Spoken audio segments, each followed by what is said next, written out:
market is up or down.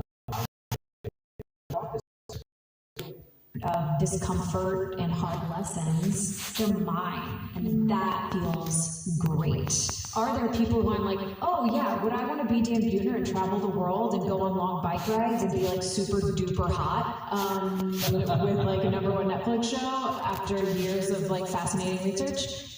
Yeah, that sounds pretty cool, but then I wouldn't have Bagel, I wouldn't have my friends, I wouldn't have my family, and I want those things. Well, and isn't it so interesting too that we never know what's really going on in those lives as well? Like you said that's Dan Buettner now, but like so many people pedestalized Anthony Bourdain in that way, and we're like, oh, I would trade places with him in a second. So I think we need to remind ourselves all the time that we like really have no idea. Well, I think based on experience, you've touched on what I think is one of the most overlooked aspects of who we are as humans is we go into the world thinking that we know things. We go into the world with this sort of imagined sense of omniscience. You know, sort of meaning like Joe looks at Bill's life and thinks he understands it. And I'm like, yeah, but Bill doesn't understand